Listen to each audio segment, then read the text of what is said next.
The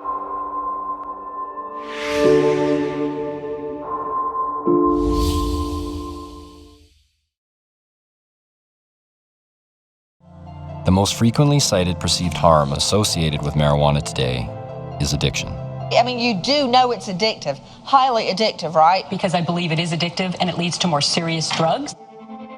But in order to understand addiction in relation to marijuana, one must first have an understanding of the psychology behind addiction in the first place. It's interesting to see or to ask who becomes addicted. People can have sex without being addicted to it, they can go shopping, but some people become severely addicted to all these pursuits. Is a pack of cards addictive? Well, no, or yes, depending on the individual.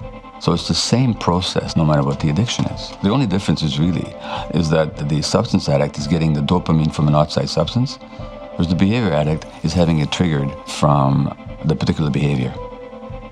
If I speak to a group of 100 people or 1,000 people and I ask, well, how many of you have addiction issues to any substance? A number of people put their hand up and I say, what did it do for you? Not what was bad about it, we already know that, but what did it do for you? What was positive in your experience of it? Well, it gave me a sense of peace. It gave me pain relief. It made me feel more connected. It made me more confident. I could speak now and interact with other people. In other words, the addict is just after wanting to be a normal human being.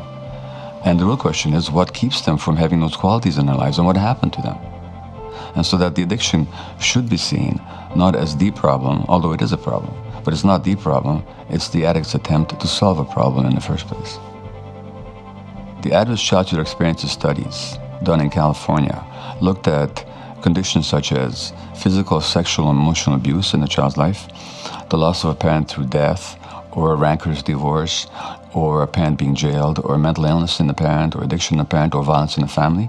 And for each of these adverse childhood experiences, the risk of addiction goes up exponentially. By the time a male child has had 6 of these adverse experiences, his risk of having become a substance-dependent, injection-using addict is 4,600% greater than that of a male child with no such experiences. Why is that? It's because that trauma shapes the brain in such ways as to make the addictive substances more appealing to the individual. That trauma also gives that person the pain that they will try to then escape from or to soothe through the addictive behaviors. It's the social and emotional environment that shapes the actual biology of the brain. So if you understand somebody's addiction, you have to look at what created pain in their lives. For the person who occasionally has a beer, occasionally smokes marijuana, but genuinely have no negative consequences, does not impair their health, does not endanger their lives, it does not impair their personal relationships, you can't call those people addicts and you can't call those behaviors addictive. So that we have to make a real distinction between the use of substances and the addiction to substances. Which then brings us to the war on drugs. Basically, the war on drugs is being waged against people that were abused and traumatized in children and have mental health problems. There's enough punishment in there, in the negative consequences of the addiction, that we don't have to add punishment onto that. The number of deaths around the world from cigarette consumption is 5.5 million, according to latest estimates. Annually, cigarettes kill as many people as were killed in the Germans' anti-Jewish genocidal campaign. So we have a Holocaust annually owing to cigarettes. If you smoke more than 2 packs a day, the risk for developing lung cancer was 20-fold. That's 2,000%. Based on the largest case control study ever done, there was no evidence that marijuana increased the risk of lung cancer. You got to have some consistency.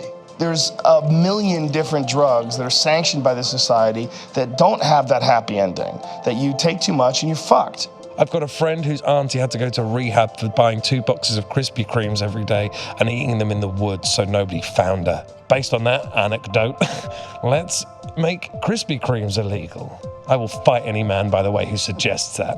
It's just like eating a pound of salt and dying. Yeah, you didn't use salt right, dude. You fucked up with salt. If you just threw some salt on popcorn, it's actually quite yummy, you know? But what'd you do, you stupid fuck? You ate a pound of salt and you died. Doesn't mean we should outlaw salt. Our society doesn't object to people jumping out of airplanes at 15,000 feet with parachutes. Occasionally those parachutes break, people die. Our society doesn't object to people climbing mountains. Occasionally people fall off mountains and do harm to themselves, but it's not illegal to climb a mountain. If I had to compare marijuana to alcohol, from the medical point of view, if I ask the question, well, which of these has more potentially debilitating and harmful, life-threatening, health-eroding effects, there's no comparison, there's no context. Alcohol wins hands down. To the tune of 50,000 plus per year die from alcohol poisoning. They literally drink themselves to death. Pot, zero.